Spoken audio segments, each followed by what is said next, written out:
He just watched his world come crashing down in front of thousands of fans, and he still doesn't know if it's over. If you think you've seen Scottie Scheffler at his lowest, wait until you hear what happened on the 18th green at TPC River Highlands, because this wasn't just another tournament. This was a war that lightning itself couldn't stop. Stick with me till the end because what happens in the next 50 minutes will completely change how you see the so-called best golfer alive. And trust me, the ending is something nobody, not even the players themselves, saw coming. Before we dive into this, if you're someone who loves real sports drama, unfiltered emotion, and stories that hit different, do me a favor and hit that subscribe button right now. Not for me, for yourself. Because if you walk away from this video without subscribing, you're going to miss the next breakdown just like this one, and trust me, in golf right now, there's about to be a lot more drama coming. So tap subscribe, turn on notifications, and let's get into the story that has the entire golf world talking today. Let's rewind to where it all started, because to understand how big this moment really is, you need to understand who Scottie Scheffler is and what was actually on the line this week at the Travelers Championship in Cromwell, Connecticut. Scottie Scheffler is the world #1. Not a contender.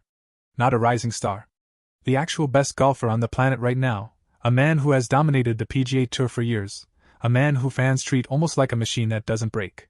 He's the guy who shows up, grinds it out, wins majors, and walks away like it's just another Tuesday. But this week, something different was happening.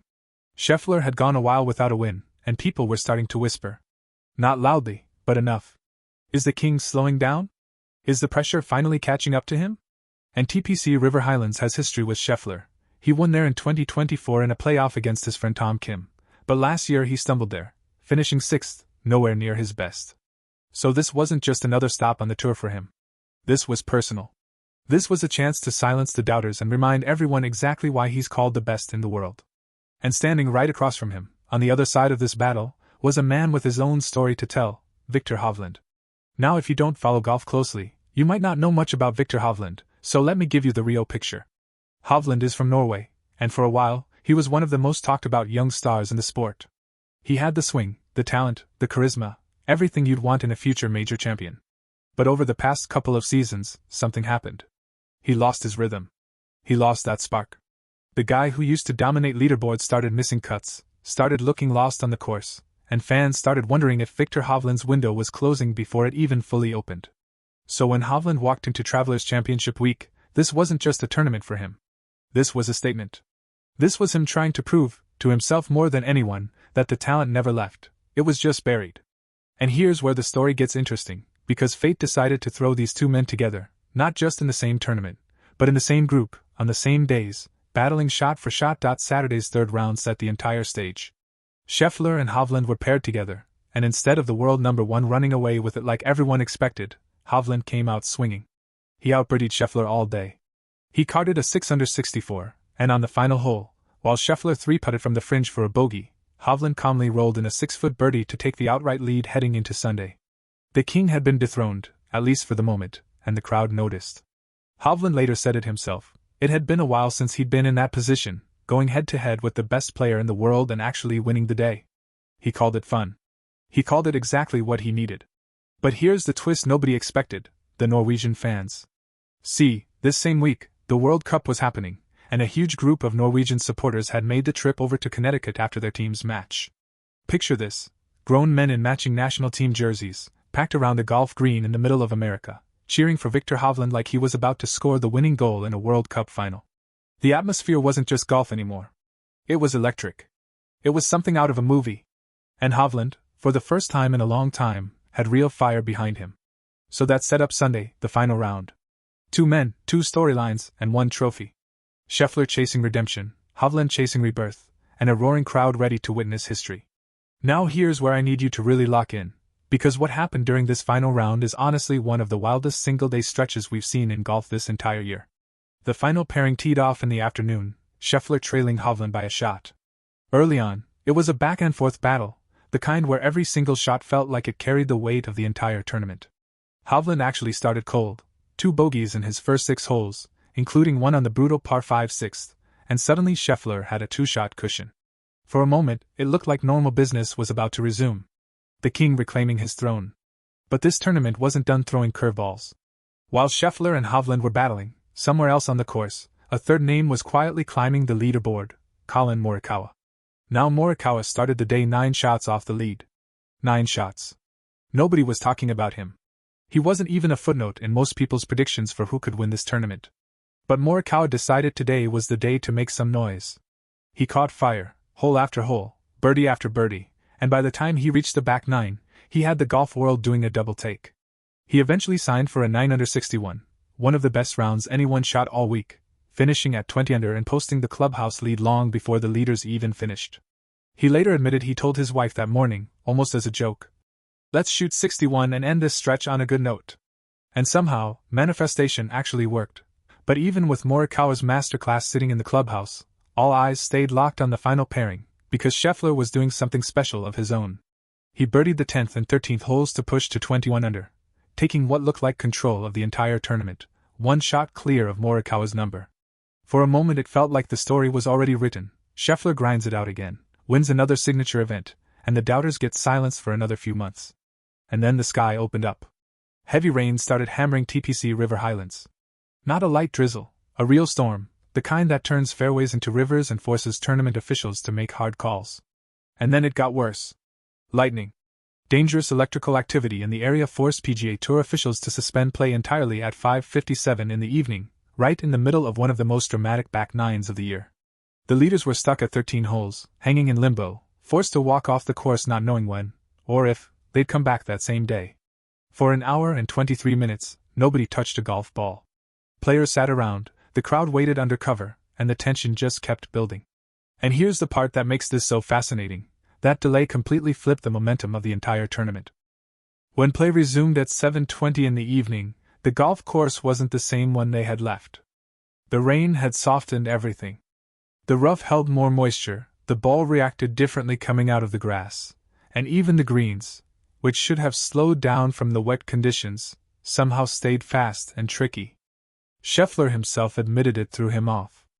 He said he expected the greens to slow down a touch because of the rain, but instead his putts kept rolling further than expected. It was a different golf course, and both men had to recalibrate on the fly with the tournament hanging in the balance. And that's exactly when Viktor Hovland made his move. Coming out of that delay, something clicked for him. He spun a pitching wedge into 15 feet on the 14th hole and calmly rolled in the birdie putt to cut Scheffler's lead down. Then on the very next hole, the 15th, he pitched it to just 3 feet and made another birdie. Just like that, 2 holes, 2 birdies, and Hovland had completely erased what was a 2-shot lead. The crowd, packed with those Norwegian fans who traveled across the country, absolutely erupted. This was no longer Scheffler cruising to victory. This was a real fight. Meanwhile, Scheffler had to scramble just to survive. He saved par at both 14 and 15, grinding through pressure that most golfers never even experience in their entire careers. Across the full 72 holes of regulation, Scheffler didn't three-putt a single time, not once, and on the day alone he made 4 separate par-saving putts from 7 to 9 feet, including one massive one right at the very end. That's not luck.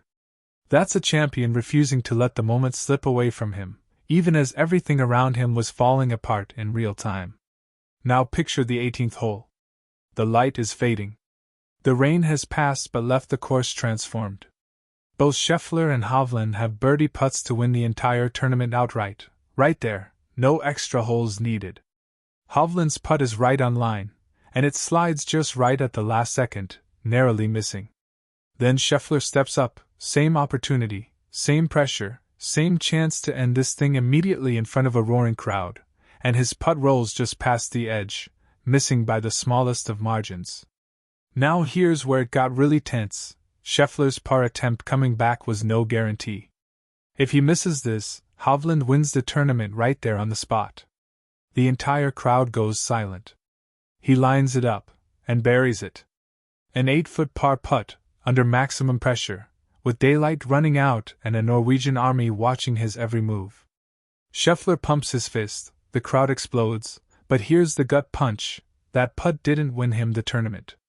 It only kept him alive in it. Both men finished regulation locked together at 21 under par. 72 holes.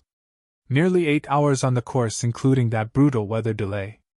And still, no winner. PGA Tour officials made the call. There simply wasn't enough daylight left to even attempt a single playoff hole safely. So for the first time since the 2025 Players' Championship, the PGA Tour was forced into an unscheduled Monday finish. This marked the 26th playoff in the history of the Travelers' Championship, but more importantly it set up one of the most anticipated single-hole showdowns we've seen all year, Scottie Scheffler vs. Viktor Hovland, sudden death, on the par 4 18th hole, 9 a.m. Eastern Time, Monday morning. Now let's talk about what each man said afterward, because this is where you really understand the emotional weight of this moment. Scheffler, reflecting on those changing conditions after the rain delay, said something that really stuck with people. He admitted he thought the rain would slow the greens down, and instead his ball just kept rolling further than expected, catching him off guard more than once. He talked about how unpredictable the ball was coming out of the wet rough, how hard it was to judge his approach shots, and how quickly the lights started disappearing once the sun dipped. He even said, almost with a sense of relief rather than triumph, "I live another day. Not, I won. Not, I dominated. Just, I survived to fight one more time." That's a very different tone from the Scottie Scheffler we're used to hearing, and Hovland, on the other side, gave us a window into something deeper than just golf swings and birdie putts. He admitted that right before the delay, he felt completely out of rhythm, like nothing was clicking, like he was forcing shots instead of trusting his process. But that hour and 23-minute rain delay, the same delay that disrupted everyone else's game, actually became his saving grace. He said it was nice to get completely off the golf course, reset mentally, and come back with a clear head. And the results speak for themselves. 2 birdies in his first 2 holes back. A man who walked away from the course in a fog and walked back as a completely different competitor. There's something almost poetic about that, isn't there? The same storm that stopped the entire tournament in its tracks gave one player exactly what he needed to find himself again, while it threw the other player into unfamiliar, unpredictable conditions he had to fight through using nothing but grit and experience. Now let's talk about the bigger picture here, because this moment doesn't exist in a vacuum. This week, the PGA Tour also revealed major changes coming to its competitive structure for 2028, moving toward a smaller, more elite group of top-tier events outside the majors, all designed to have that signature, high-stakes atmosphere we're seeing right now at TPC River Highlands. So in a strange way, this Scheffler-Hovland showdown became almost a preview, a glimpse into exactly the kind of tension-filled, can't-miss golf the Tour wants to build its future around.